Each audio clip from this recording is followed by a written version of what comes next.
Welcome to another edition of Seaway Sports Lounge. My name is Ryan. This is Tayfun. How's it going, man? Good. How are you? Not too bad. Not too bad at all. So today is Thursday, July 21st. Nice summer day, and just wanted to give a quick shout out before we start. I wanted to say that my pretty proud uncle moment here. My nephew is actually at the CFL Red Blacks game right now. Our nephew Reed, he's the ball boy tonight. He was selected last night. He was asked last night. So pretty proud moment. I just wanted to give a shout out to him and family, of course. It's pretty cool.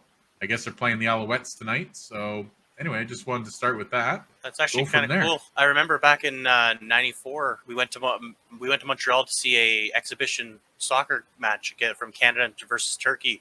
My brothers got to be ball boys in that. Oh, really?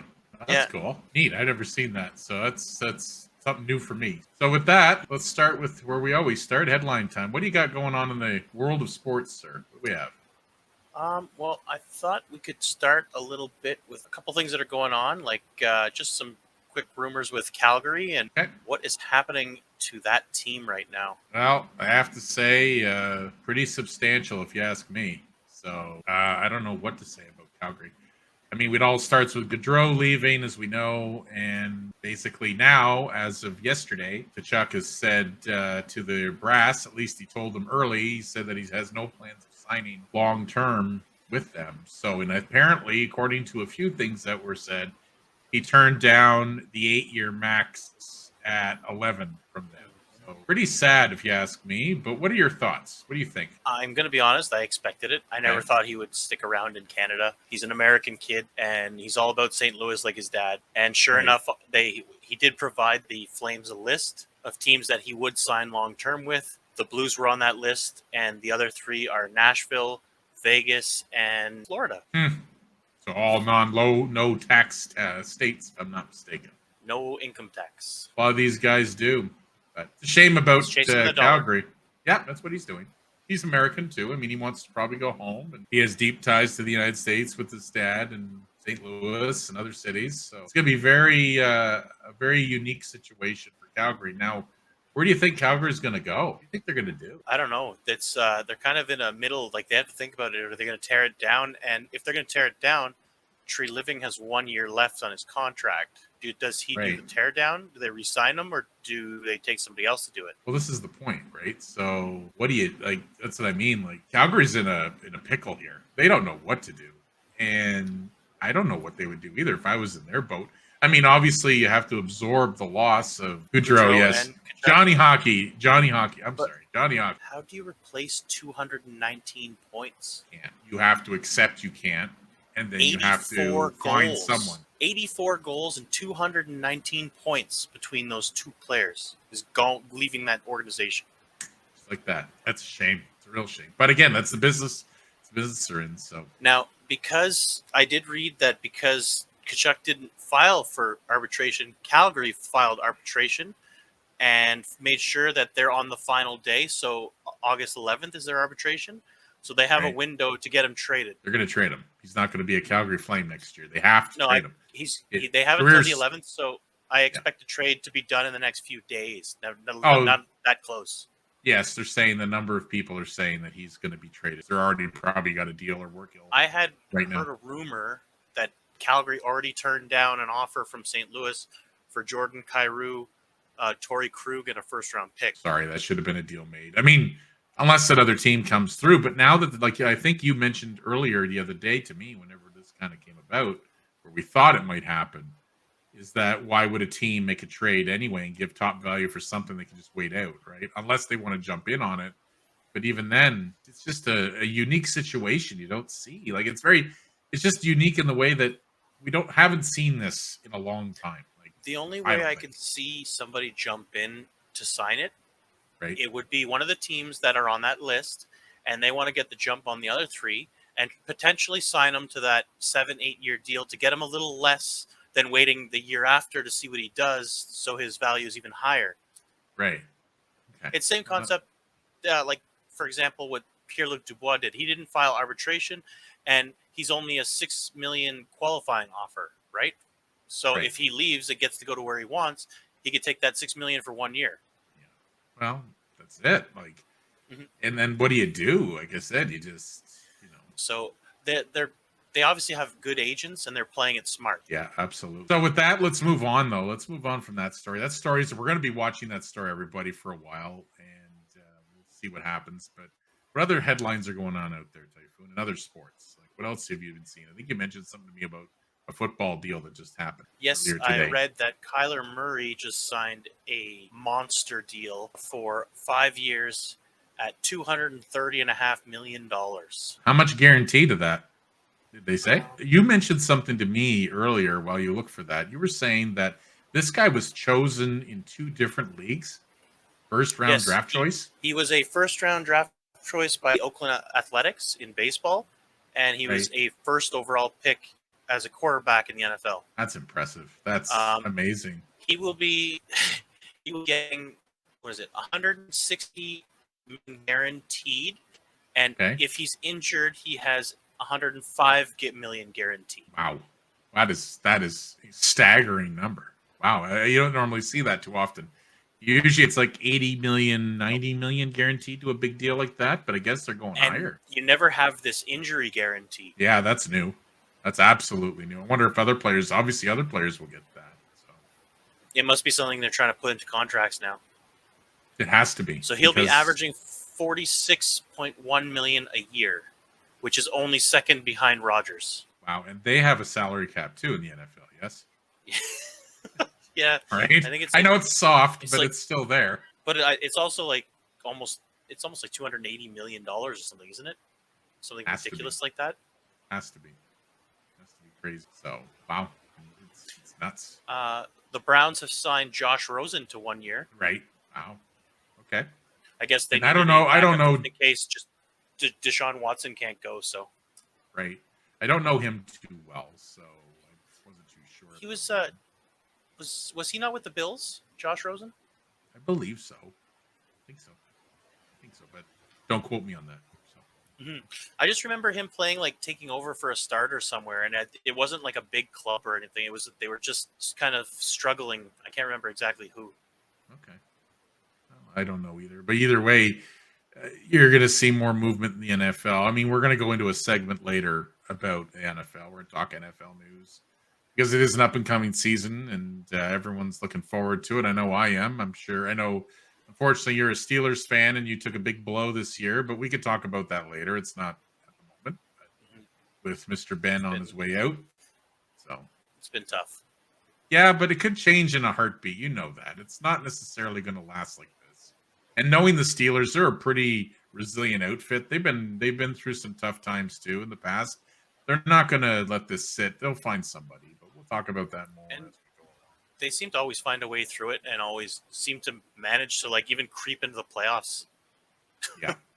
So I have a little headline here. It looks like James Harden is returning to the 76ers on a 2-year, $68 million. So this guy is interesting to me. He is a guy that everyone seems to knock because he doesn't seem to bring a playoff game, but yet he will bring lots of seasonal stuff, but nothing in the playoffs. Now, what do you think about him? I don't know. He seems like, honestly, as a basketball player, I see him as a head case because he's tried to play with certain players and it hasn't worked. He's been everywhere. Right. But with him, I don't know. Last year was the first time he looked okay in the playoffs, but I haven't found that he's very dominant any playoff year he's ever been in. And when I say he was okay, I don't even say he was dominant. He was just good. Yeah. Not James Harden good. Not James Harden. I can score 60 points in a night every night for a week, and take the team on his back and go. Yeah. Maybe he's getting older. Maybe he's just slowing down a bit. I don't know. He's an interesting character. He's an interesting character. Different. I feel like he's chasing a championship too hard. Yes, that's true too. I believe that. I mean, he's gone to a few teams now and he hasn't made to get it. I hope he's not the next Karl Malone, right? Where Karl went to a few teams and he still never got his championship, which was so sad. I was a big Malone fan, even though I didn't care for the Jazz. But when him and Garnett came to the Lakers, what a terrible experiment that was. Wow, you have to try something, right? So many head cases on one team, you just can't. That's not. Oh, absolutely. No, it doesn't work. No. So, anything else do you see out there? We're gonna just a couple more there. We're almost up. We're gonna come up for a break shortly. So, anything Well, I was going to say that their big news on that new LIV golf tournament was that Team Europe's Ryder Cup captain, usually Henrik Stenson, is leaving PGA Tour and joining them as well. So that is the segment we're going to segue into after we're done in our break, about 5-minute break we're going to take shortly. But that is a story on its own. The whole tour, all of that. It's just incredible how things have changed so fast against the PGA Tour. Like a year ago, this wasn't even a thought, and it was just cruising along normally, and then all of a sudden now it's just all chaos. Now it's unbelievable. Total insanity. So many players have just jumped over there.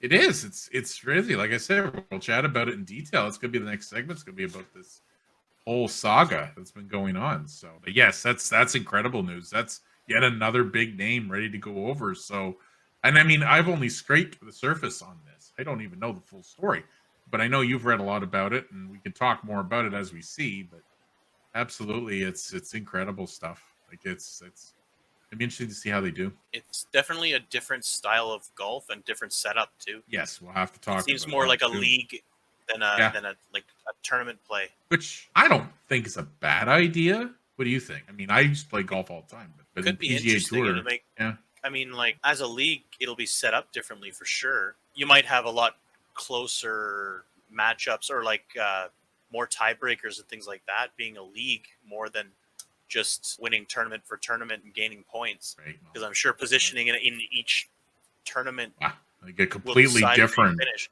It kind of sounds more like it's set up like a European like Formula One or something. The way the points is. Right. Okay. Again, I don't know much about that. What it's coming, so we're gonna. That's why we're gonna go into it. So I think on that note, what we'll do is we'll take a quick 5-minute break, or maybe a little longer, maybe 5 or 7. I have to do one thing. Hopefully, everyone watching is will come back and we'll continue our next segment about the LIV and PGA Tour saga that's going on. We'll talk more about it in detail. If you want to check out this podcast, especially the live feed right now, we're broadcasting on 2 Facebook groups that we have: our Sports Talk and our Seaway Sports Lounge group, and we're also trying to get onto YouTube. So with that, we'll be back in about 5 minutes or so. You guys soon. Take care, guys.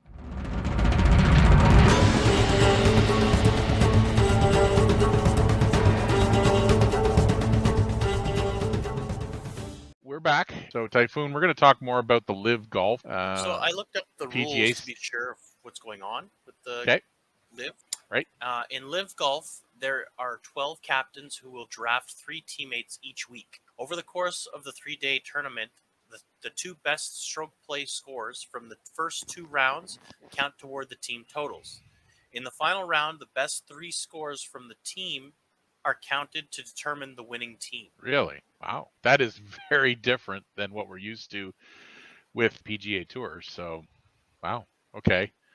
That's interesting rules. I mean, what else do you know? Do you know anything else about this new tournament? A ton of things. I know they have a lot of golf courses that they like it's quite a worldwide event too, like the travel. Yeah. Well, it's going to be. Didn't you say that they have to? So they're going to provide them with the flights. They're going to provide them with like other things as well that the PGA Tour doesn't do. Yes, hunters. Like they save so much money on their travel and setup. Right. Wow. Well, that's wild. PGA Tour most of the time it was. You go to the tournament, but you have to pay for you have to provide your own caddy. You have to provide your own everything, basically. And these guys provide everything. And it, from what I've seen, what I'm looking at too, like it looks like everything's set up in a tournament format. So day 1, they match up certain teams against each other. Day 2, same thing. Day 3 next, and then the championship, and the 3rd and 4th place team playoff. Wow.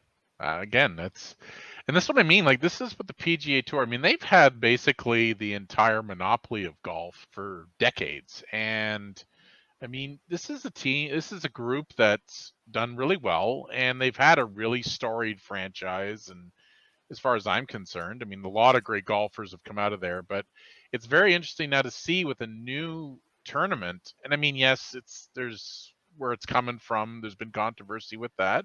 We're not going to go into that part of it. We're going to go into the golf and the sports side. And I think, honestly, competition is always a good thing. And I think this is going to be good for golf in general. When I saw the names like Dustin Johnson and like DeChambeau even talking, they're gone or thinking of going. I They're mean, gone. they're gone. Is he gone too? Like to I have confirm? the whole list here, like for some of the big names. Right. And Who's you some of got the names do you have? Bryson DeChambeau gone. Sergio Garcia's gone. Dustin Johnson's gone. Who else? Chase Koepka's gone. Oh, Koepka. So Koepka and Johnson are one of their two. I mean, DeChambeau as well. They're the big three names I remember that Phil went. Mickelson's gone. Yes, he was the first, I believe, that was brought over. Like he was Mm-hmm.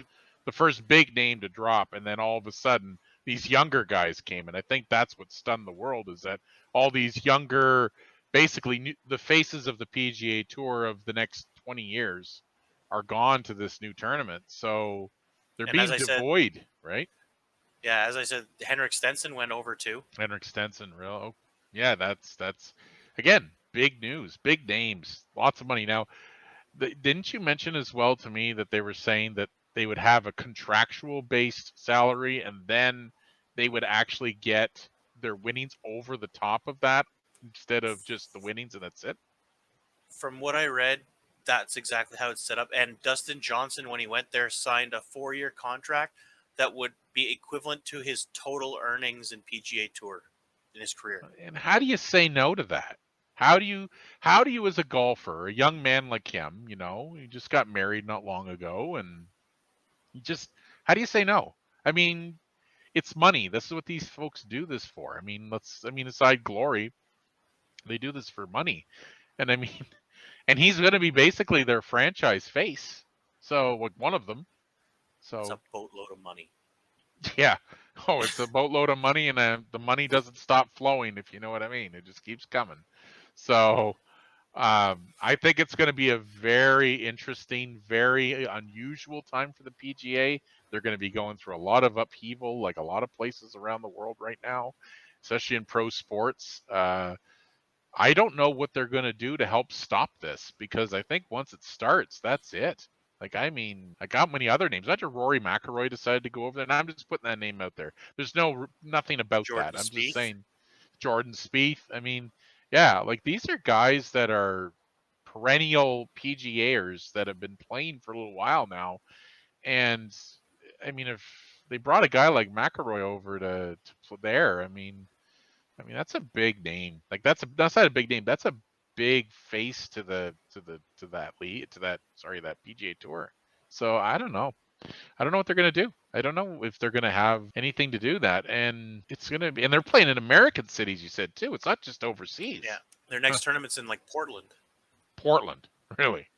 Oh, Yeah. whatever. Good for the city of Portland. I mean, that's amazing. They're gonna get names that they never thought they would get. And I don't believe they have a PGA Tour in Portland, right? I don't think there is a golf course there for them I that don't they know. play at. That's just the Live Golf Invitational in Portland is the next Portland or in Oregon, right? Yeah. Yep. I know there's a few Portlands, but Portland, Oregon, okay.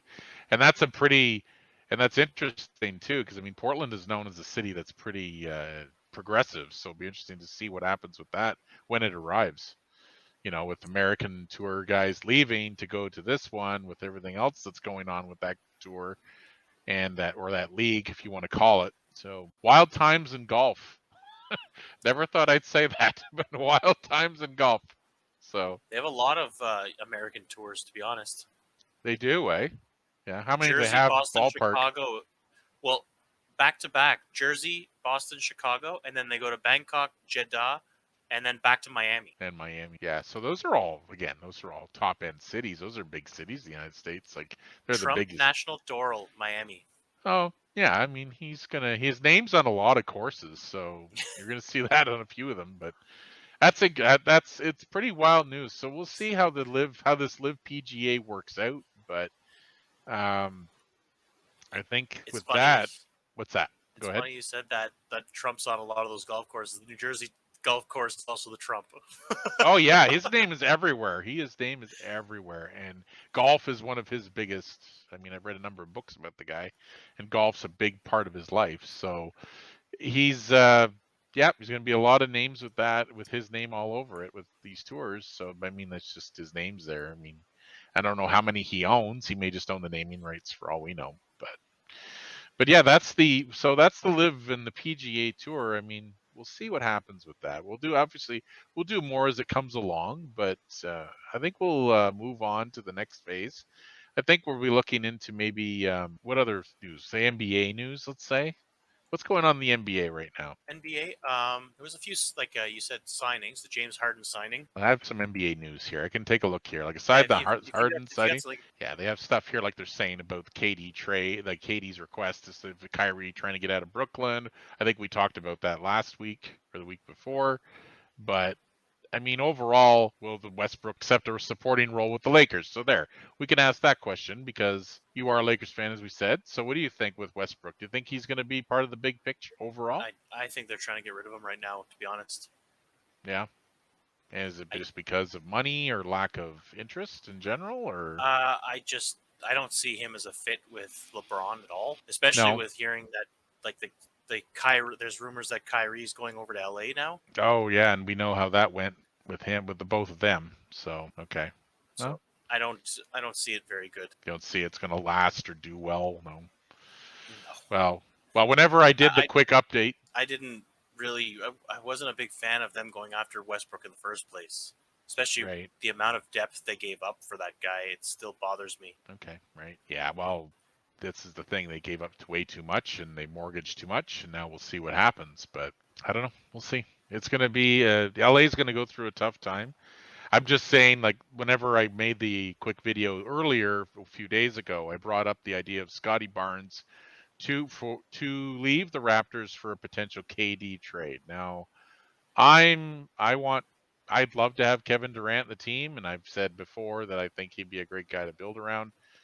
Now, Scotty Barnes, good player, really good player, rookie of the year. Do you give him up? I mean, there's been no talk of what would actually be on its way out, but what do you think? What do you think would make sense? Would you want to, if you were the GM of the Raptors, would you, Bobby Webster, would you make that deal? Would you get a KD for your team for that kind of money? If it can make you that much better, absolutely.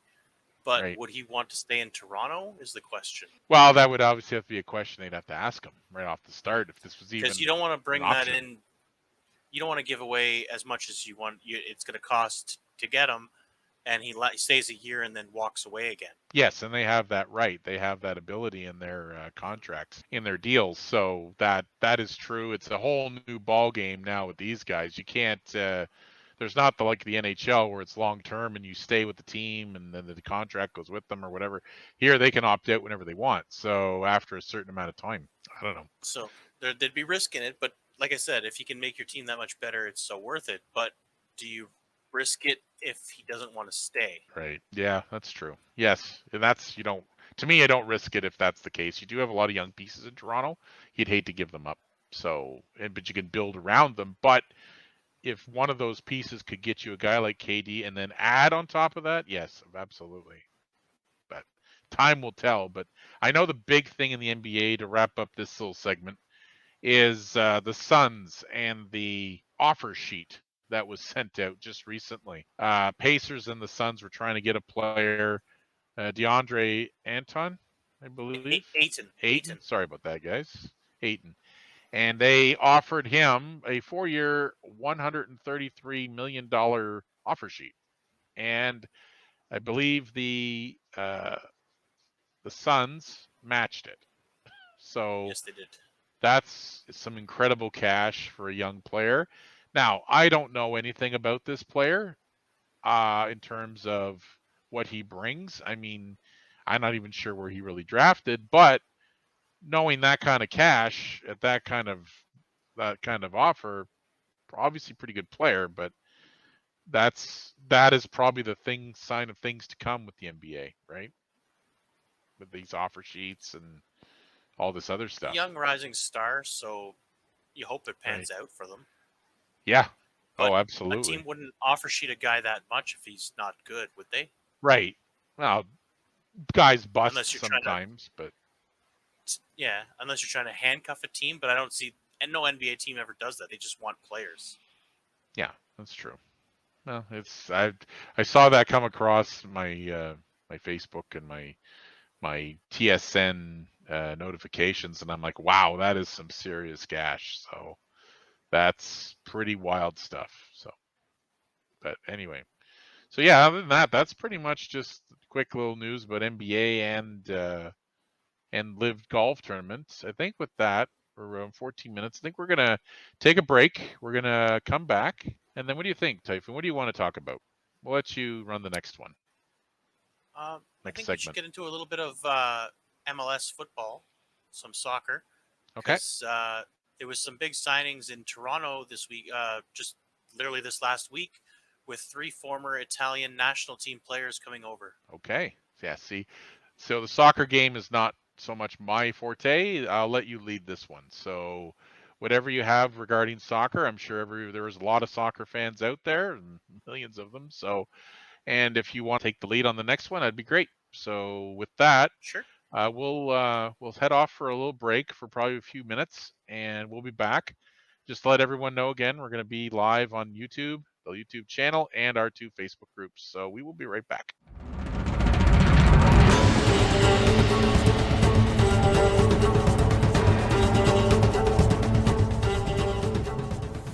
And welcome back, everyone, to Seaway Sports Lounge. I'm Ryan, this is Tayfun, and we are doing our episode 4. So we're going to be now moving into soccer and the MLS and all of soccer news. And I'm going to turn this over to Tayfun as our resident expert on the soccer world. So go ahead, Tayfun. What do you got for us? All right. Well, I'm going to start with the Toronto FC in the MLS. They had a big day, or a big couple of weeks, because since we haven't talked about soccer, where there's been a few weeks that they made some moves. They were able to bring in 3 ex-Italian national team players with Lorenzo Insigne, Federico Bernardeschi, and Domenico Cresitos. All 3 of them are much later into their careers. They'd say they're about 34 to 36. But Right. In the MLS, they will do very good things, and it'll help grow the sport a little bit and definitely fill the seats. I can tell you that much, because people love to see some of those guys play. Right. Now, what is kind of the status of the MLS right now? Like, I mean, like where is it, like, kind of compared to the other major 4 that are out there? It's actually ranked pretty good. Like, I believe it's in the top 20. Okay, I'm just trying to get a feel for what it is, right? For everybody else who's not as familiar, let's say, for that sport. I'm just trying to get an idea of like MLS, all that. I know European is a different thing altogether. That's world sports. But anyway, go ahead. What else do you have for that? Like, what else is going on? Actually, when it comes to the list, the top 5 leagues are England, Spain, Italy, Germany, France, and MLS is ranked number 10. Okay, well, they're in top 10, so that's good. Cool. So so they're going to be getting those players. So, yes, and as players age, do they, like, so older soccer players like that, are they obviously are still quite valuable, as you're saying? So for a team like that, they're going to help grow the game. So good. Well, that's just it. Like in football, soccer, however, whoever is listening and whoever wants to say it the way they want it, the best way to grow the game is to bring veteran leadership in to teach the young guys how to do it, especially guys like in Europe, guys who are reaching the age of 34. They start slowing down, and it starts to the game gets faster for them, and they can't keep up. But MLS, unfortunately, like, it's sad. It's not. I'm not saying it to diss North American football or anything, but It is still not anywhere near European football level wise. So when they come here, they're still able to keep up because the game is still not as fast as it is what they're normally used to playing. Okay. So they can be very dominant and very, very good pieces on your team here. Is that why Beckham was so good as well? Whenever he came over to Los Angeles, whenever he signed with them, Beckham came a bit younger than most guys do. I think his had a lot to do with actually selling the game, because his was to the point where it was in his contract that when he retires, he gets to have his own club. And sure enough, he has Miami FC now. Oh, so he owns the Miami team. Oh, wow. Okay. Yeah, that was in his contract, too, that he gets to own a team when he retires. Oh, wow. Well, that's quite the contract, if you ask me. Oh, by the way, here's a soccer team for you. You're good. Just grow the game for us. We'll give you a team. Well, fair deal, right? I mean, okay. So Interesting stuff. So Another big one was go ahead.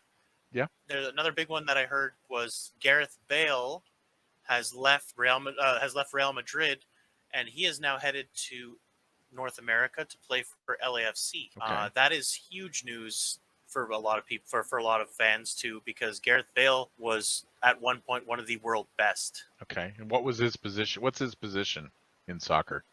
The When he striker originally or came in, to play, he was actually a left wing back, which is a far left defenseman. Because okay. usually you have four defenders, so Okay. he'd be the far left guy, and his job was to basically go end to end all game. You had to have extreme stamina for that. And we all I know used to play soccer it. fields aren't. It's not a small field, so okay. No, I used to play that position, and it was a lot of work.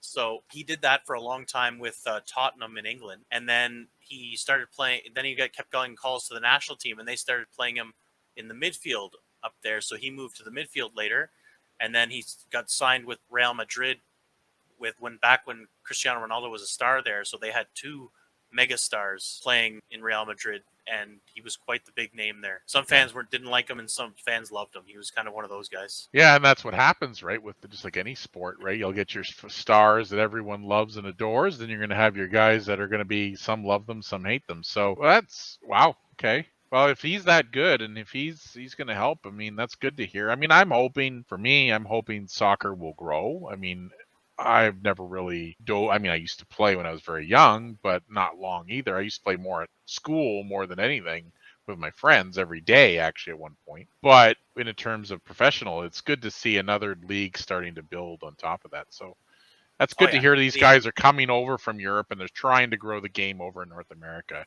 Because I've still never understood, and I know we've talked about it, how a continent this big has never really had a bigger soccer presence than the rest of the world. Like, you know, with all the money and stuff that the United States has and others think in our country as well. So I don't know.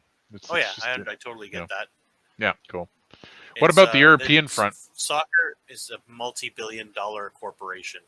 The FIFA, Oh, like just FIFA in its own. yes, absolutely. Well, I'm going to go back to July 1st because we haven't talked much about anything. We haven't talked about soccer at all. No. The first one to say is Ivan Perisic is leaving Italy and he's going to head to Tottenham. I believe he played in England before, but I think he's going back now. Another big name from Europe, Hector Herrera, is leaving Atletico Madrid, and he's going to be joining also the MLS for the Houston Dynamos. Okay. Go ahead. The 29-year-old striker for Chelsea is leaving on a free transfer to Real Madrid. They needed to beef up front. Or central defender. Sorry, I made a mistake. He's a central defender. I don't know why I thought that. Antonio Rudiger. He's joining Real. They definitely need to get beefed up back there. They've lost a lot of players this year because of age and just time to move on. Right. Okay. Romelu Lukaku has been loaned out from Chelsea to Italy. Right. That means he's basically in Europe. They can literally say, "Can I rent that player from you for an X amount of time?" So he's being loaned to another club. Okay, so they could loan players out as well. Okay, that's very. I mean, the AHL does a little bit, but you can literally. It's a way for teams to make money off a guy who they don't have room in their roster for. Oh, I mean that's fair. I mean, if you don't have room and the guy still was good to play, you'd be better off to play against someone else, play with someone else. That's very different. The other thing they do too is they use that for young guys when they're trying to develop them into stars. They'll go, here, there's no room for you to play here. We're gonna rent you to a lower club. You're gonna play every game, and in 3 years you're gonna come back and you're gonna be a star. So they'll be okay with them going to another team and then coming back. Oh, that's very a bit strange, but I mean, again, I'm not familiar with this stuff. That's why I'm curious because it's a different set of rules. So as long as you literally are under contract with that club, they can loan you to somebody else, and you're obviously going to come back to them once that loan ends, or they say, okay, no, we need to cut it now and take it back. Right. Okay. Well, that's fair too, because I mean, if they have injuries or whatever, they need their guy back, or if they feel he's ready to play and the guy retires, well then, yeah, he can naturally step in. So Okay. And anything else in terms of big names? Is there anything recently? Philip Coutinho is leaving Barcelona, headed to England, Aston Villa. Just he was a very good player, but I think age is catching up, so he's going to a smaller club, but still playing very high ball, basically. Hmm. Okay. Well, Like that like happens Aston too, Villa is right? not a tiny club, but they're in England. They're not. They definitely aren't one of the top clubs in England right now. Right. What is the top club currently in England right now? Would you I know? believe it was Chelsea Is who it won it this is year. it Or no, Chelsea or Liverpool won it. Liverpool. is Liverpool? Liverpool. Okay. Yeah, so I know that if I know anything about soccer or football, like a European based, it would be the English league. The Premier League is more kind of where I'm more familiar with. I mean, Manchester Yeah. United and Arsenal and Tottenham and all those teams and Chelsea. Those are all the names I'm familiar with. And okay, so that would be it there. Oh. And now, how is the like salary structure with these guys? Like, I've seen some crazy numbers that have been thrown around when one of these guys gets signed, but because Canada and Europe and United States normally don't cover too much in the way of MLS or soccer signings, like what kind of money do these guys get over there? Well, first of all, before I do that, I want to correct it. It was Manchester City who won the championship this year. Okay, It was it came down to the two of them, and Man City scored this like late goal to win the league. to But win the Chelsea, league, yeah, Liverpool was winning their game, which they had to. right? Chelsea was not, and all of a sudden they scored a late goal and won it. Right, cool. So Wow, anyway, yes, their contract structures are quite insane. These guys get paid like weekly budgets, okay. So it's almost like and work. they can depending on where you play and how good you are, it really can vary from literally 500 a week to basically like 200,000 a week. A weekly pay. Cristiano Ronaldo, I remember when he was still playing with Real Madrid, was making $52 million a year on his endorsements alone, and $285,000 a week, or euros a week. Sorry, euros. Euros. So that's even Yes, what? I think it's like a one. I don't know the ratio between Canadian dollars or American dollars to there, but I know it's much bigger. Like the euro's worth more. it's So wow, huh? yes. They make ridiculous amounts of money, and it's all euros and pounds that they get paid. Impressive. I, no wonder they want to sign over there. I mean, they're getting all this kind of cash, and the thing is, Europe's not a big continent. It's not physically that big. It's pretty small. So you don't have to travel like in the NHL. You're traveling halfway. Well, sometimes right across the one side of the continent to the other. And I know Yeah. it's an airplane. It doesn't take as long, but still, they can hop on a train and go over to England in like no time. So I It's don't know. also You know, the big difference too is though like every more countries in there than North America, for example, and every single country has their own professional league. there So you go. these guys have the pick of the litter to where they want to go, basically too. Right. That's what I'm saying. Like, I mean, it's a completely different league. It's a completely different thought process. It's just, but that's why I'm asking these questions because I want to understand how it works over there. And no wonder they like it. Well, I can see um, why. a great example of how that some of them have love their lives out there. I remember in the Turkish league, there was a player from Brazil that went there. Marco Aurelio was his name years ago. He's Right. not a very big, well-known player, but he went from playing in Brazil making, I think it said he was making like $26,000 a year playing Right. professional soccer, to signing a contract with a team in Turkey. His first deal made over $120,000 a year, like just that jump. And then obviously he got paid more and more, Hmm. and he loved it so much that he took citizenship and played for the national team there. Good for him. That's great. I Yeah, mean, that's what I mean. But even then, I mean, at 120,000 euros, I believe it's euros, right? It's still euros that they're paying him, not American yeah. dollars.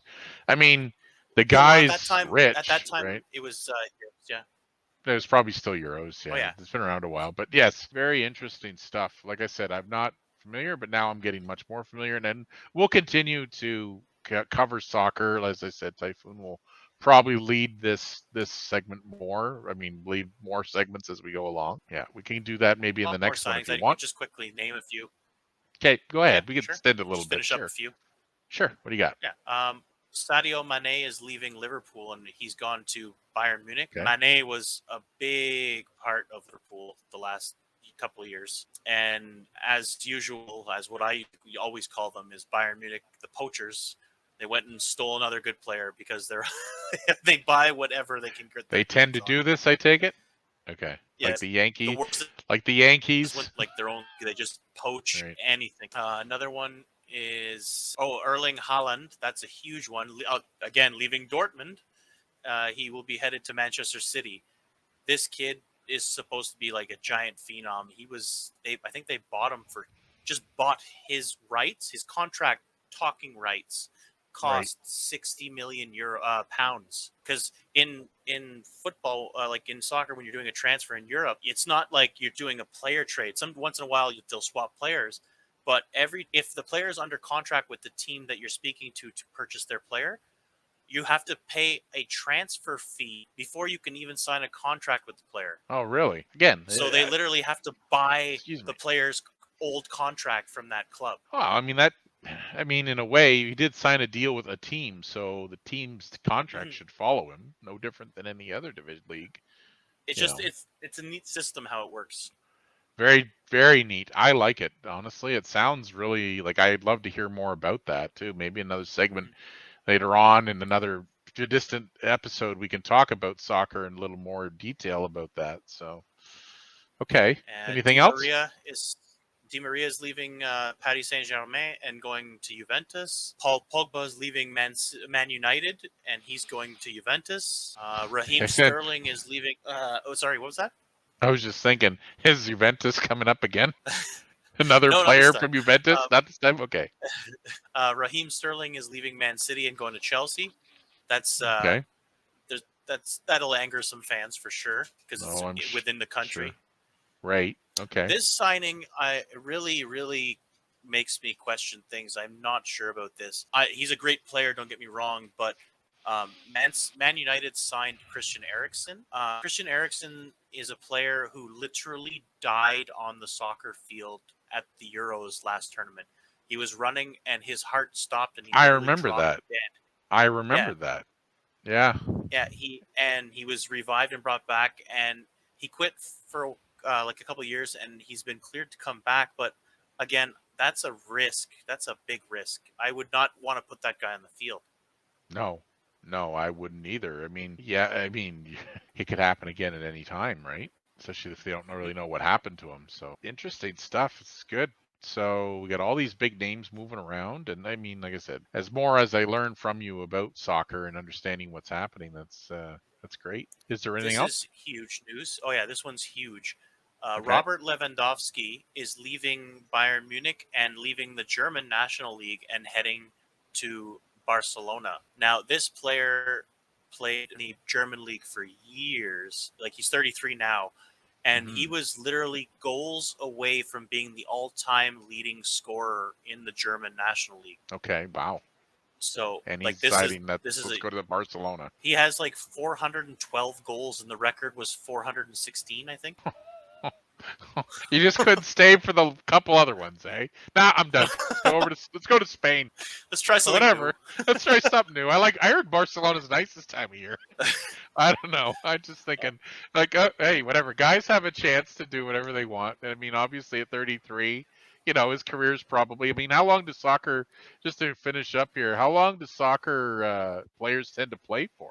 Like overall, on average? Well, honestly, when I was growing up, most careers were about, I'd say, from about 17, 18 to about 32, 33. And then you'd see guys, potentially some of them would retire fully. Others would stop playing national football because it's just like the national team, because it's just too much. But usually around 32, 33, careers would end.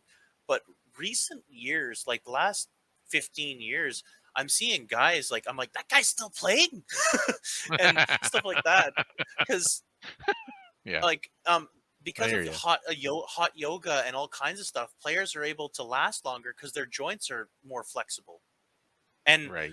the diets that these guys are on have changed so much. Like, it's not Oh, about gaining muscle anymore. It's about being lean, lean, lean. well, look at them. Whenever you watch Yeah. them play, there's not too much fat on any of those guys.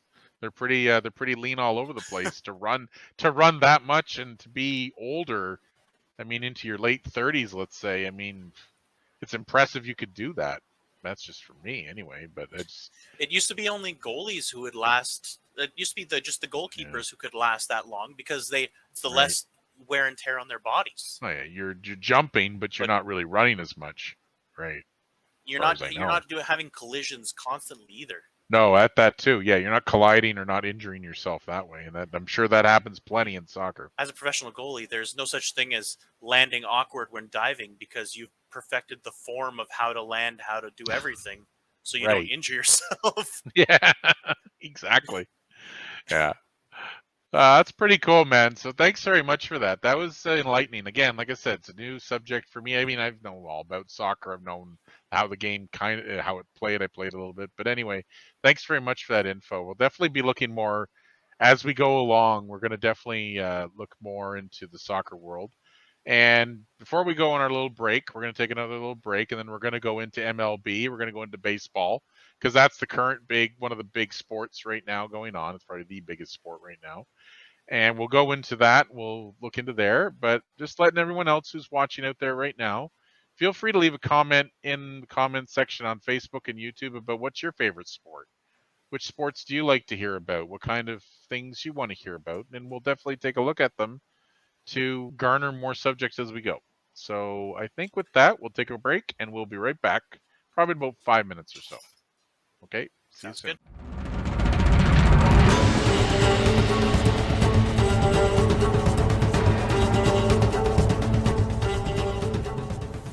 And we're back, everyone. Welcome back to Seaway Sports Lounge, episode number 4. We're talking about baseball. We're going to go into the baseball world. And with baseball, they just had their All-Star game. And it wasn't 2. I think it was a 3-2 win. It wasn't a blowout or a crazy amount of runs, but I guess it was a pretty good game. I didn't have a chance to watch it. But the bigger news that's come out in the last week and a half with baseball is about this player named Juan Soto. Now, Juan Soto plays for the Washington Nationals. So the Nationals ended up offering him a monster deal. So 15 years, $444 million, almost $500 million for this guy. And he turned it down. Now, that's opened all kinds of talk about what's going to happen to this guy. A number of teams, are they going to go after him? Are they going to try to trade for him? And on TSN and a number of other sites, Toronto's name has been linked in with this guy, linked up to his name because of the fact that they are a young team and they could build him around. But between you and I and everyone else, pretty sure $440 million is a lot to ask for. And now that's been offered, who else could afford that?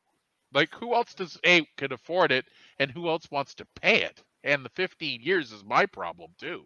That's a I'll give lot you of one answer. years. I'll give you one answer. Oh, I know the answer, but go ahead. The black and white. The Yankees will do it. The team, 100%. okay, so yes, The you're right. Sox might do it 100% too. Yes, John Henry, Just I believe to he's still the owner. just to aggravate the Yankees, they would so do it. And Washington, I know they're not in the same league, but either way, No, still. But but yeah, Boston would so jump on that. well, if it became down to Boston and New York Yankees, yeah, absolutely. But I mean, I don't know his reasoning why he said no. I mean, maybe just he doesn't want to play for Washington anymore. I don't know. But to turn down $440 million, man, that's a lot of cash to say no to. And I mean, the years you're locked up for good. You don't have to. Maybe that's what it was. I don't know. But what do you think about that? What's your take? To me, I kind of find that a little ridiculous because you're 23 years old. How can you deny that money? Right. That's And I mean, yeah. that's $500 million. The Washington team, like, they're just not a bad team. They're just, No. they're not like they're going. I mean, back in the day, like, when the Padres unfortunately weren't the greatest team, or the Cleveland Indians back further. I mean, these teams are not. There's a lot of good baseball teams out there, and these guys are going to be even. The Nationals used to be the Expos, and Right. they've come a long way since those days. Oh yeah, they're not the same team by any stretch. No, I'm just saying, we're like, talking, yeah. no, I know. I'm just saying, like, but the roster from Expos time to now Oh yes. is Washington's a perennial playoff team. Yeah, they won it not 2 years ago. They didn't Yeah, win it. but Wasn't no, that long, they're right? they're a perennial playoff team. They're Yes, there. they'll They're in the always be playoffs, there. always there. Yeah, they're always there. I don't understand the man. He's obviously got his reasons. Obviously, And money's not the reason. yeah, well, that's just that. Like, he turned down that much money in Washington. Yes, I know Toronto's on that list, but we don't Right. even know what's going through his head right now. No, and I don't either. And I can't wrap my head around it at all. But that's just how it is. But anyway, 440 over 15. I don't know. He also just won the home run derby this year. Right. Oh, well, there you go. So pretty interesting. Like that's what I'm saying. He won the home run derby, and he got this monster offer, and he said no. So probably the Yankees will take a run at him. I could see the Dodgers doing it too, because they tend to have a lot of money as well. And I mean, Dodgers, this guy. Well, the Dodgers still have that Brooklyn relationship, right? The Brooklyn Dodgers. Right. So they would love to also just jump in there and take something from the Yankees if the Yankees want it. It's going to be the big city name. Even for the Florida Marlins, I could see coming into it somehow. A no tax. Well, it's a no tax state. I mean, that will apply to them too. So I don't know if the Marlins have the money, if the Miami Marlins can do it. But again, it is the city of Miami. So I mean, I'm just looking. Too. Texas Rangers. Yeah, there's a number of cities out there that could be. But I mean, maybe this guy wants to go to a bigger name city. I don't know. Again, we'll have to look more into it as the story unfolds. Well, because I always find funny with these guys though. You see these like monster offers, they turn it down, and then the team they go to, you're like, you chose them? Really? Why? What's with them? What makes them so special? Like, I don't know. Like, for example, when Chuck Knobloch left the Yankees way back in the day and signed with the Kansas City Royals when they were just atrocious, I was like, why the Royals? You just won the World Series like 3 years in a row. I don't knock to Cleveland. I mean, they were down and out back then, but that's just how it goes sometimes, right? Yes. And I believe Shapiro was running that team back then anyway. I think he was their general manager. Well, Kansas City is Kansas City. My apologies. Yeah, that's Cleveland. Yeah. No, I'm talking. Okay, yeah. Yes, Kansas City was not a power back then by any stretch. No, they not were like they were for a long time. Not a couple not years up until ago. Not up until when they won it a few years back. Well, 2015, 2016 there. Still, they were a powerhouse that year. Right. So we'll turn it to the Jays now. So obviously Canada's team, and that's my favorite team. They're kind of a team that's underachieving. I keep hearing the word underachieving but in my opinion, I mean, here's the thing about the Jays for me. Jays, as we all know, who watched them a few years ago, when Alex Anthopoulos ran the team, he basically traded the team, almost all of the prospects and whatever they had, to build this team that he thought would go for it. And they did go for it. And they gave some really nice baseball for the Toronto, Canada area for at least 2 seasons anyway. Then, of course, they traded all their prospects away to do it. And I mean, their prospects, minus the ones that we're about to talk about, a lot of them I don't think worked out very well for the teams they went to. Like, I don't think much of the people they lost for Price or anybody else they did. But I mean, the two that stick out is the R.A. Dickey deal, which is DeGrom and the draft pick, I think, for DeGrom or him and Syndergaard, Noah Syndergaard. That one stung. In my opinion, that stung, but that's what happens. You have to pay for something. But they felt that Dickey was the proper guy. But anyway, I know. That's the past. And I know it's a tough one. Ball pitcher. Oh. Over 38 or 40 years old, knuckleball pitcher. Add that to the 41. Mix. 40, was he 41 at the time? Yeah. And you gave away a future. Oh, I know. You gave away 2 aces. Yeah. That one stung. It still stings today. But then they ended up moving this whole team out. So they lost the whole team they traded it away and got rid of everybody because they just got too old. They didn't too old. They didn't have enough. They had no athleticism left in them. Like, a lot of them didn't anyway. Some of them are still playing. Like Donaldson's still playing, and I believe Estrada might be still playing. I don't know. Anyway, so then of course the fans revolt, and they're like, well, we're like a lot of fans. I know a couple fans I know that were not happy.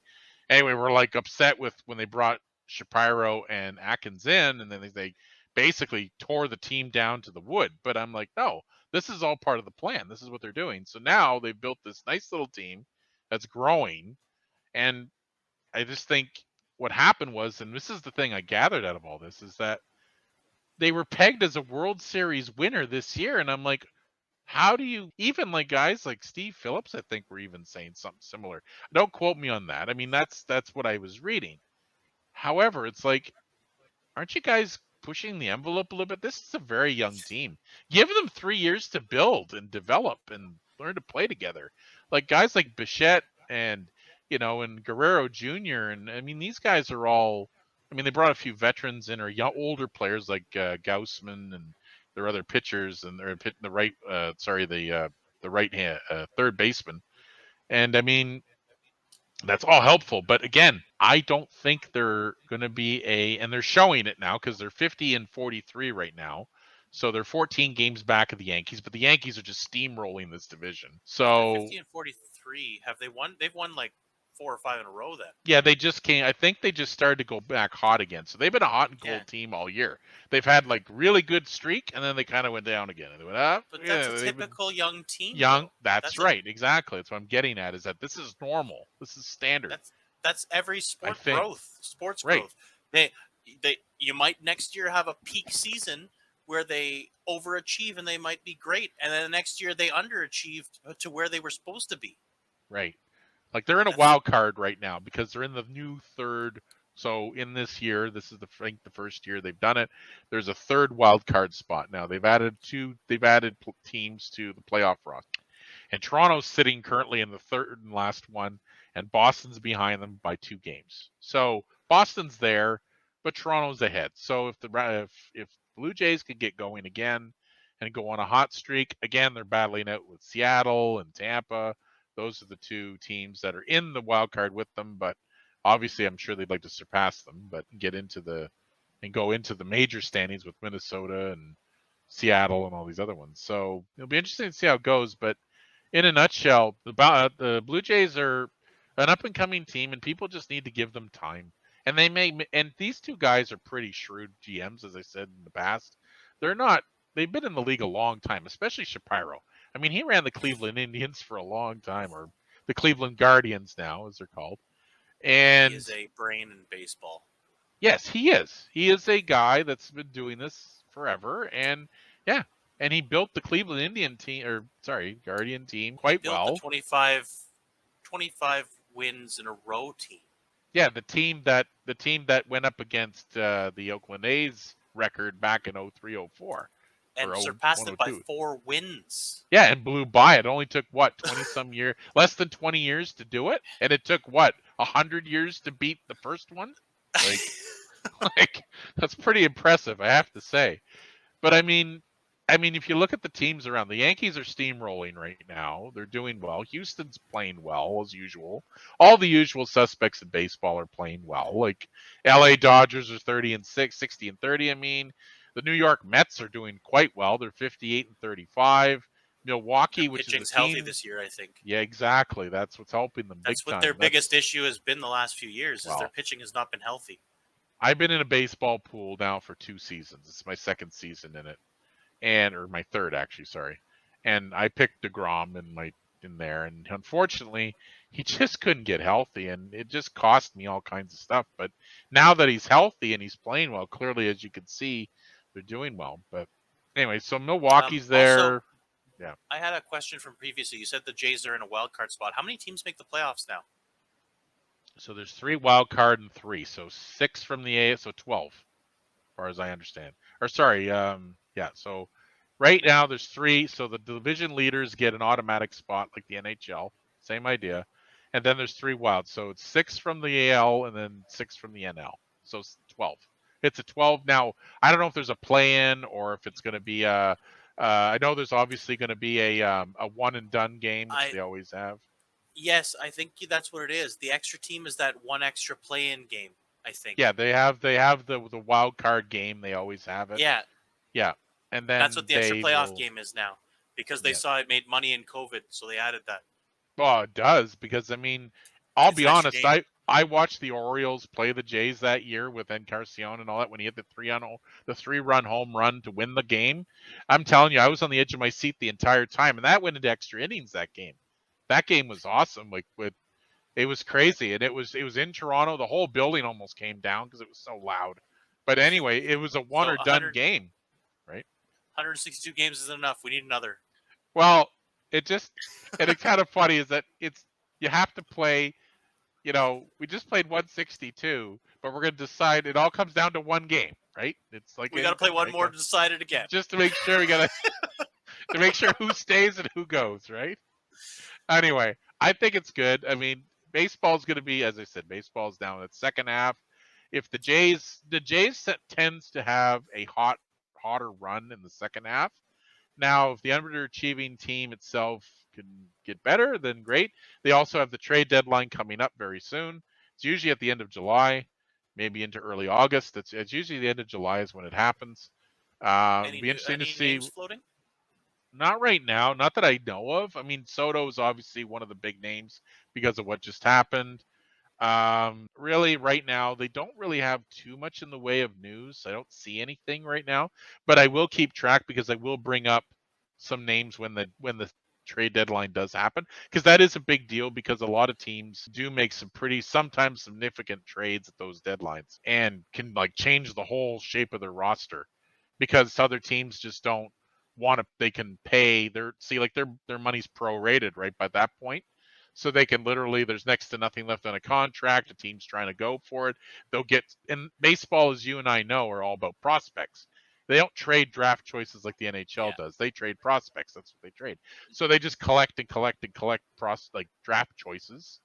Like they have their draft choices and then they just collect the prospects, and then they just move them for really good players. So be interesting to see what happens, but it's gonna be wild. So, but apparently it says here a lot of players. Just to finish up this segment, apparently like a lot of the pundits are all saying that the Jays should go after Soto. So I don't know. I'm gonna dive more into this Soto stuff and see.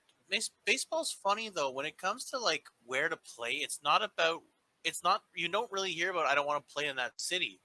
It always comes down to other things. Right. And sometimes I find in baseball too, some of these guys purposely go to smaller teams or lower teams just because they want to be the guy. Yes, and baseball's still that kind of setup. They are still that I want to be I'm the guy that runs this team guy, like I may not make the playoffs, but I am the guy. I'll be a perennial all-star every year for this team.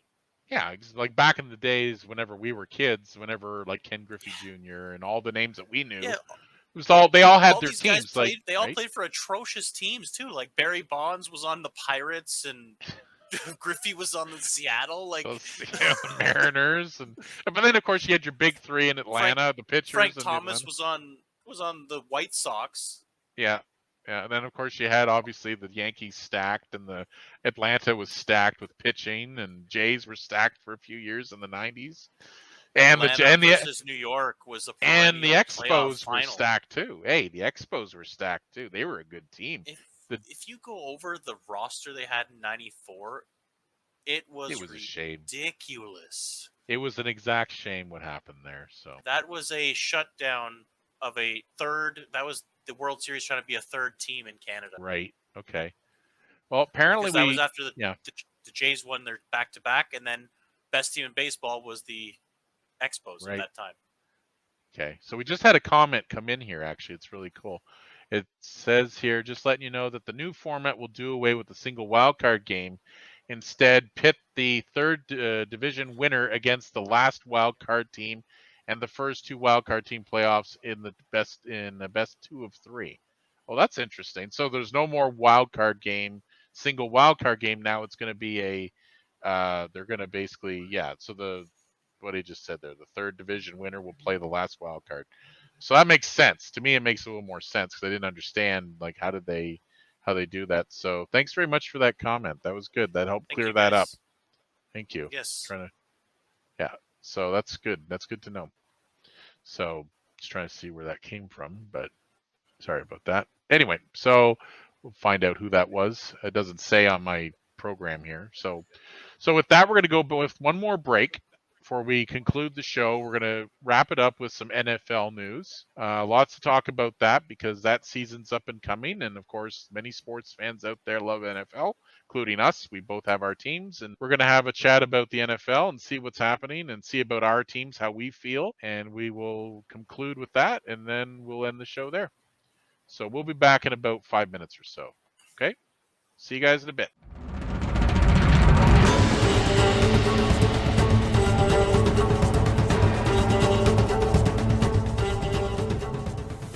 All right, we're back, and this is Seaway Sports Lounge. Welcome back, everybody. This is Ryan. This is Tayfun. We're doing our final segment of our show tonight, episode 4, and we're going to be talking about the NFL. So the NFL's up and coming season is everyone's pretty excited for it. There's lots of news coming out of it. A lot of changes over this off season, including teams, our 2 teams, and a number of everyone else's teams that have seen big names leave. And so, Tayfun, what team do you go for? What's your team, actually? I am a Pittsburgh Steelers fan. You're a Steelers fan, okay? And, so after losing Ben, I'm quite concerned because yeah, they aren't very deep at quarterback, other than this kid that they drafted in the first round. But we've all seen what happens to a lot of quarterback draft picks. And I find 9 times out of 10, even though it's not always the case, but I find you find better quarterbacks in the late rounds than you do in the first rounds. Right. But have a rookie quarterback coming in Kenny Pickett. You have the backup quarterbacks in Mason Rudolph and Mitch Trubisky. It's going to be a rough year if Pickett really doesn't step in and become the next guy. It's a lot of pressure for one young man to take it. I don't really know much about Pickett. I unfortunately don't watch a lot of college football, so I don't know much about him. So it's a big. Those are big shoes to fill. Let's be honest. I mean, Ben was the face of the franchise for so long, and Tomlin was very dependent on him for all this time. So I mean, I would hate to see this young kid get thrown in there, and then I mean, he doesn't do. Let's take argument he doesn't do very well. He doesn't have a great year, and I mean, I just hope Pittsburgh fans are going to be, and I think they might be. I don't know how tough Pittsburgh Steelers fans are on their team. I'm just thinking they're going to have to give it now. If Trubisky can get it going, then okay. But he hasn't done anything yet to prove this. Like in Chicago, he didn't get it done, and then the team he just got moved, he didn't even last a year. Then he was moved on. Now Pittsburgh picks him up. I don't know. It's tough. The problem with Trubisky is I'm tired of hearing if he can get it going. That is what you've said about him since the year 1. I know. And he went well. And I mean, we all know the story about that because he was drafted in Mahomes' year. And he was drafted ahead of Mahomes. What was Chicago that. Thinking? Well, that's a story on itself, as we all know, whenever Mahomes goes to Chicago. But anyway, but also we have to remember, teams also passed on Mahomes over and above just Chicago. But Chicago was in need of a quarterback at the time because the other teams didn't. And he wasn't, I don't know how well rated he was. Was he a highly rated? He was rated low first round. Yeah, he wasn't a 1. He wasn't a 1 or a 3 Mahomes or a was 5. rated in the top 5 from the start, as far as I know. I thought he was lower, but maybe I'm wrong. Or maybe he was a bit lower, but I believe he was ranked higher than Trubisky. But Trubisky was ranked with a giant question mark saying project. Oh yeah, no, he wasn't a sure bet by any stretch of the imagination. Not even close. Mahomes was more of a sure bet. Yes, he was more of a sure bet. Absolutely, I agree. And I mean, look what's happened. So we don't need any more proof there. So yeah, your team's going to have probably a long year unless the general manager can come up with something that can help save. Now, there is talk just now that San Francisco gave Garoppolo permission to be traded away. He's asked permission to be traded, and he's given him that. Do you think Garoppolo would allowed to talk? Right now, do you think he could be a fit in Pittsburgh if there was an offer for him? It might be good for Pickett for 1 year to be behind a proper starter. I think so. I think he needs to learn from somebody. It still boggles my mind and angers me that they didn't try and get Baker Mayfield when all it took was a 5th round conditional draft pick, and they retained $10 million. Yeah, that's another story we'll get into in a minute. But I mean, Baker Mayfield. There was a number of quarterbacks that were available. I'm a little surprised at Pittsburgh's move, but anyway. But coming to Baker Mayfield, like, what's that about? Like, what a deal! What a steal that was! Yeah, What did they do to their QBs? Like they had 2 good QBs, and then they went and like destroyed it. I don't You know why brought the in Browns Deshaun let him Watson, go. who might not even play. Yeah, and then they Because- lost, and now they have Baker Mayfield is with Carolina, who also has Darnold, who came from the Jets. So now they have 2-star quarterbacks. I'm like, okay, so who's the starter? Because they're both starters. Like, they're both quality starters. I don't get what Carolina's doing there. I Maybe don't they're get going to play them like each. I don't know. Maybe you start them each throw to change everything up constantly. Maybe. I just know that, let's be honest, I'm sure these two guys are ego heads, and I don't think they could. I don't know if it's going to work. I don't see it It'd be working. interesting to see. I want to know how it works out. I really do. I couldn't. Like they put my went hand from on it. no quarterback to 2 quarterbacks. Yeah. Like, Darnold's coming from the Jets, and unfortunately the poor Jets just can't get it going. But the thing is that I feel so sorry for all. Like, I have a few fan members that are Jets fans. I feel bad for them. It's like, God, can they just not produce a team for their fans? Like, just give their fans Since Mark something. Sanchez, it's been just an atrocious time for Jets fans. I feel and that terrible was like for 15 years ago. It's not fair. No, but it's not fair. It's not a fair thing. It's a New York City team. Okay, this is the biggest city in North America. You mean it's no different than other teams that we know about? They share a stadium with the Giants. They literally share a stadium. MetLife Center, MetLife Arena or Center. I know. I've been by it. It's huge.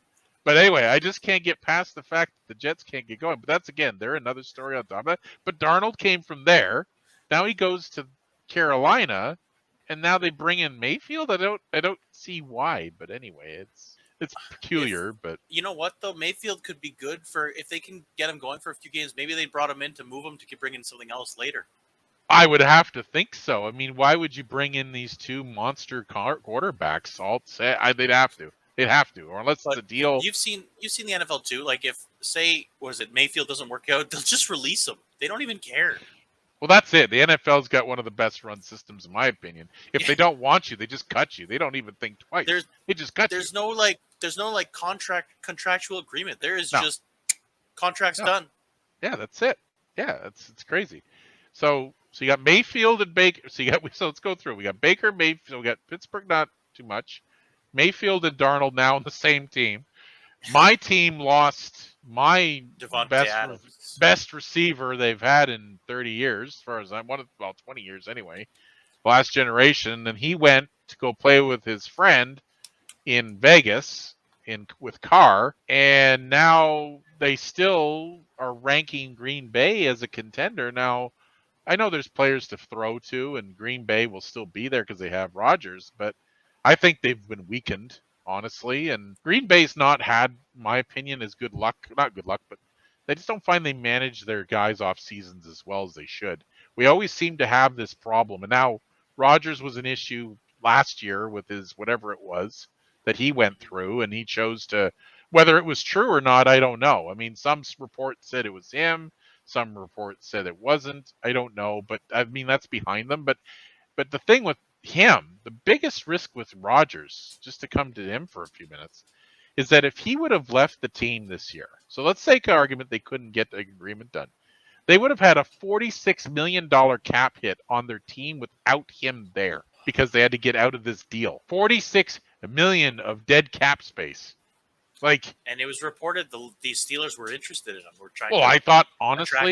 I honestly thought Rodgers was going there because of the fact that Ben retired. I thought for sure, because the Steelers could still do it, but they didn't, so they chose not to. But thankfully, he signed and he got what he wanted, and he's staying put. But the thing is, it created a lot of havoc for Packers fans because we didn't know what was happening. We were hearing all these wild reports. Yeah. But you guys are almost ready for a trade, no, are you not? Like, he's up there in age. He's not going to be there much longer. No, and he's not. I don't think so. I mean, he's this will be either his last deal, I think, or maybe his second last, but not much longer. Like, the guy could still throw. He's still one of the best in the business, but he is getting older. He is pushing up in age. So, and now with Devontae gone, it's going to be interesting to see who he throws to now. So whether the game is going to change more to a running game or there's still going to be some more throwing, I don't know. Because Rodgers is a throwing quarterback. That's his bread and butter. That's what he does best. He throws. All his arm is his best thing. Can he still throw though? Can he Yes, still he can. throw that Yes, way, or do they have to? Yeah. He runs more of there's more of a running game-ish with LaFleur's system. Like he does do a little more running. But LaFleur, I think it's also he to throws. not wear his arm out because he never had a running game before. It was No. always just throw. Well, it was actually whenever our previous coach was there, it was actually the opposite. It was run, kick, because he would just it was the reverse, right? Because he would always do that. And then all of a sudden we'd get like shut down at the 40-yard line. It's like, well, that was a waste. Okay, well, let's run back again. You guys never had a running game though. You guys were always a throwing game though. You were always never a running game. We have two guys. We have two guys who run pretty much, and that's it. And then after that, it's all throw. I think the last time anyone ran really for them was behind Favre. Well, they have their guy there now. That the guy that he's their main running person, but he's like, and it's amazing he doesn't get hurt. The guy runs right through 15 people every time. He's short and small, but he runs right through it. And I'm like, how are you not hurt, man? Like, what are you built of steel? Like, so anyway. Well, these guys are built usually like 4 feet tall, but like they're brick little walls because they're also 4 feet wide, and their quads are as thick as those California redwoods. Oh, I know. They're strong boys. Oh, big time. They're powerful. And guys. they have a pair of triceps with no neck. Yeah, it's all traps. Yeah, traps and lats. That's it. So anyway, so there's that. Anyway, so what else? So that's pretty much those things. Those are the big news. Now, what do you expect? Now, we were talking about this in the break, but pretenders and all that. What do you think? Like pretenders and contenders. Who do you think would be? Let's say we'll go top 10 contenders, top 10 pretenders, or top 5, whatever you want to do. I don't know. I know you had a site we were looking at, but what do you think? Let's go pretenders. Let's go with people they don't think first. For pretenders, comment just came through. It says here Mayfield will be the starter. They have no confidence in Darnold, but probably only starter in week 2. Does Carolina start Mayfield week 1 and against Cleveland? LOL. I would say yes. I would absolutely say yes. Why wouldn't you? I guarantee you he starts against Cleveland. Oh, Give man. the kid a chance to redeem himself. Oh, 100%. He deserves to. I mean, And any coach would give the ball to that guy on that game. Oh, yeah. Yes. So there you go. Thank you for that comment. That's great. But yes, that's comment. And the comment previously, just so everyone knows, came from Mark Tessier, a friend of mine. He's very knowledgeable in sports, and he provided that for us. So thanks very much, Mark. Be interesting how that plays out. So with that, go ahead. For sure. Yes. For sure, I can tell you KC is a contender, not a question. Oh, yes. I have it here, too, actually. I'm just realizing Patrick Mahomes is just too good. Yeah. Well, Patrick Mahomes is just too good. Well, remember that game last year? That Buffalo playoff game? The most insane playoff game I've ever witnessed in my time watching football. I mean, I felt so bad for Allen. The guy probably threw the game of his life, and he still just couldn't break the barrier. Like, no. I think I watched that 4-minute segment in that quarter 3 times because I just couldn't believe what I was watching. Like, what an amazing sequence of football that was. Like, against anybody else, that is a victory, and a landslide victory, not even close. Patrick Mahomes is Mr. Final Minute comeback guy. Like, he makes Brady look terrible in the final 2 minutes when you see this guy in the pocket with 2 minutes left. It was insane. It was just yeah. Like, and you can see Allen on the side just like putting his hands in his head, like just like this, like he just couldn't get past what he was watching. Like, and the thing is that how do you stop an offense like that? Like their defense was good, but it just couldn't hold them. And anyway, amazing section. KC had one of the best offenses and one of the best defenses in the league. And they went toe to toe with them. With Buffalo. And they made their defense look like tissue paper. Or Oh, like, I know. They went, They ripped right through them. They were just. but they still managed to score more points. Yeah, they still managed to outscore them. So unbelievable. Like I hope next year, like this year coming up, we see more of that kind of stuff. So I have here. So I got a couple here. So my team is considered a realistic contender. I don't think that they're going to be a write-off. Like I said earlier, just because they lost Devontae doesn't mean that they're going to be out of it. They still have one of the best quarterbacks out there. They still have enough offense in their system to easily contend. So I think there'll be a contender as well. I believe this site is right. I think that. So what do you have? I think the Bills are a contender. I think the Yes. Bills are a contender again.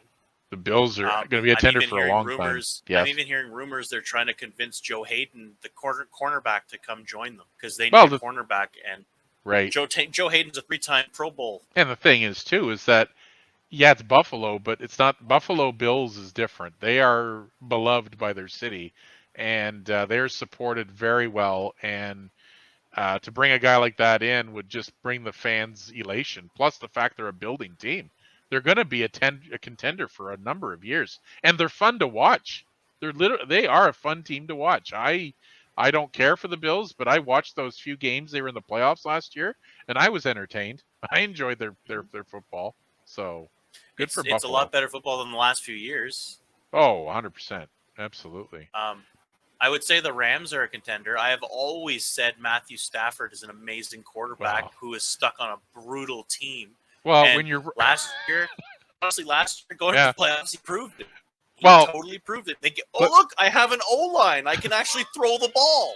Well, here's the deal. When you're running for your life every play, all the time, the whole game, he's got more yards and running for his life than he did playing forward.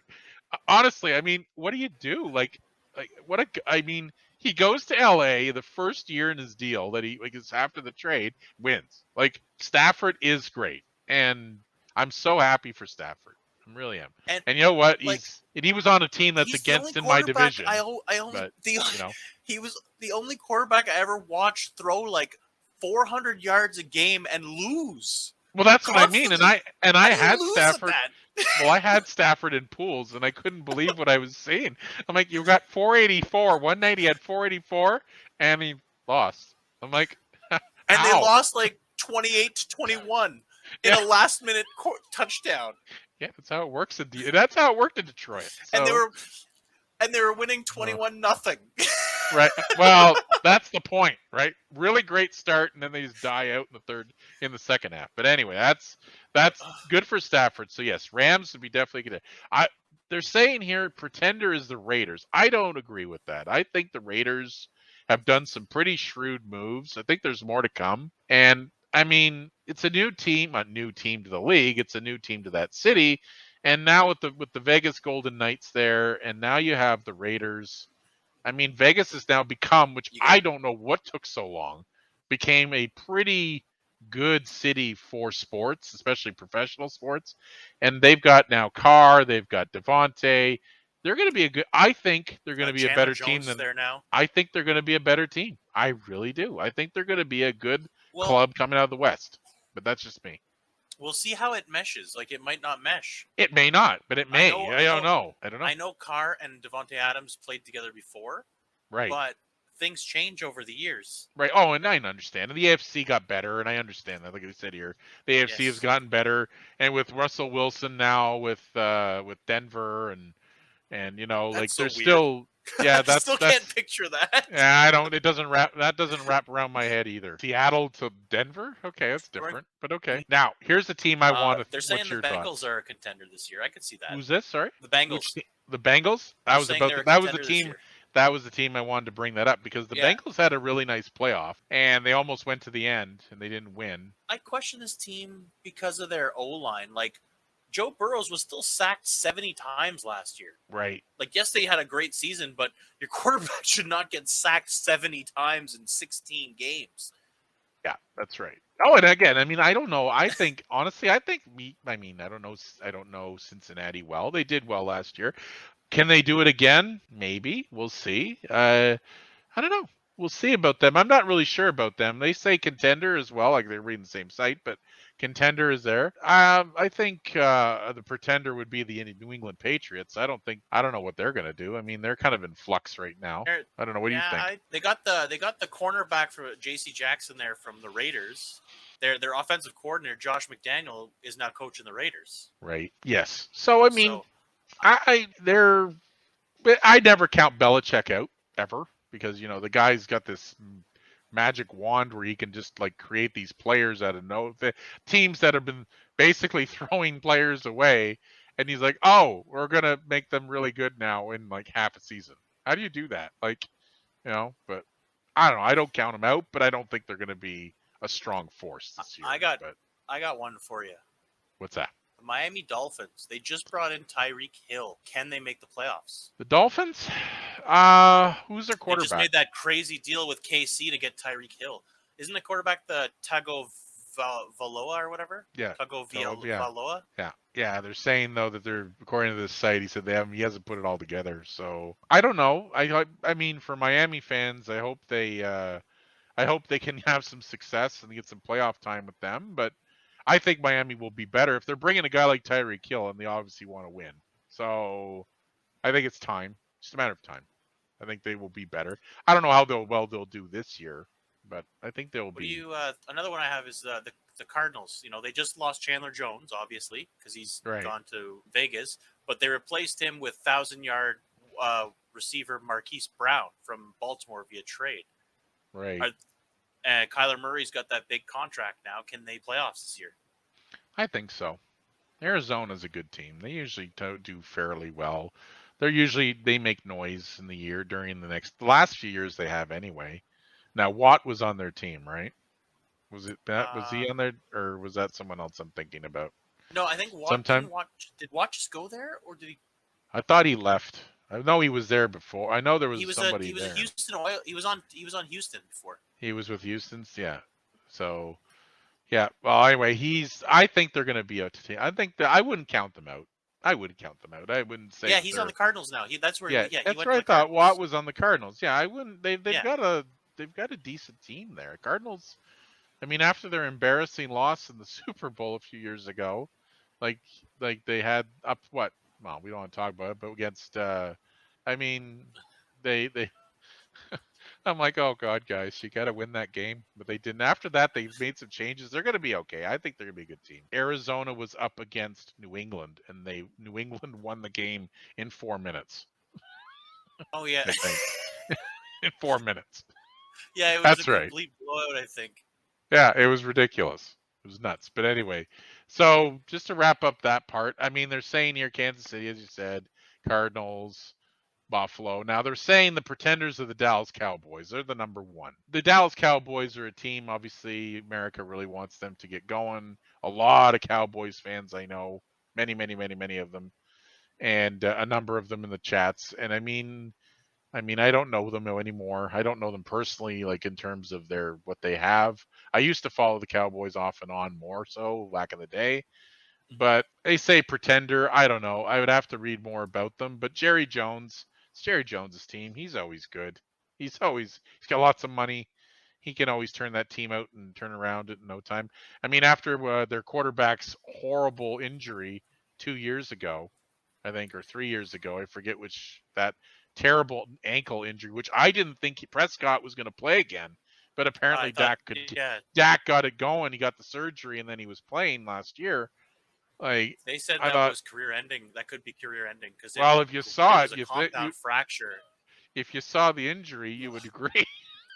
Because I know I did. I'm like, oh my god! Like I didn't like. What a horrible injury! Like, and he was and the funny part is, in my pool, I chose him, and his numbers were off the charts the year before. He had 5,000 plus yards. I thought, okay, this guy's a great choice. Blah blah blah. Bang, gets an injury. But that's the year in my pool that I lost 6 starters. Hence why I called my team QB Boneyard. Because every time I picked up a quarterback, I had Drew Brees, for God's sake, and I still couldn't get it going. He went injured too. I had him and another guy, and they both got injured. It was insane, man. I safe to say I didn't win, but I did make a comeback where I actually was pushing, and then I lost like right out in the last 2 weeks. Like I just bottomed right out because I had nothing left in Now, the tank. the other problem with the Cowboys is Amari Cooper's gone, Cedric Wilson Jr.'s gone, Connor Williams is gone, Lael Collins is gone, Keanu Neal, and That's a lot of Randy players. Gregory. It's a lot of players. And Amari Cooper's one of their stars. Oof.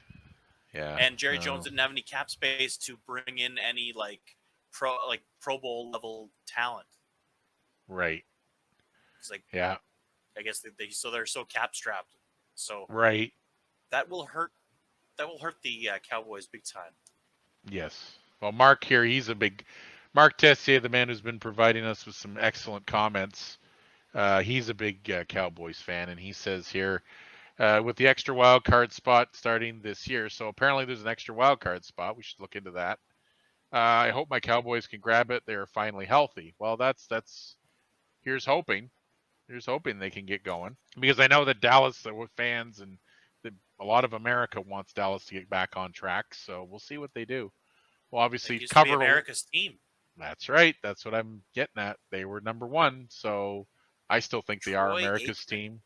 Wow, Troy Aikman. I mean, that's how long ago it was, though. That's what I'm saying. Jimmy Johnson when he was coaching, and then Barry Switzer and all those guys. I remember all that. Wasn't Sanders there too? Emmett, Deion Sanders, Emmett Smith. I mean, I remember them all those names, right?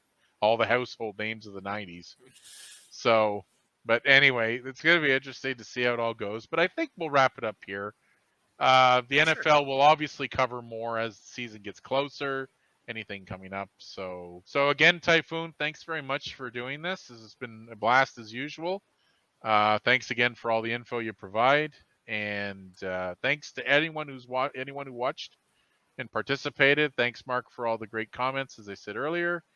And we're hoping to do another. We will probably do another show next week. We're trying to aim for Wednesday, Thursday as our main time, and please feel free to subscribe to our YouTube channel if you feel that you like this content. Please hit the like button if you like what you see. I'll be posting a video. This video will be completed and put together. We will get rid of the lives and put up a main one. And feel free to hit the subscribe and the notification to give you alerts whenever we post our next stuff. So with that, thank you very much for watching. And thanks, Tayfun. And we will see you in the next video and in the next podcast. As always, have a good night, guys. Have a good night. See you guys later.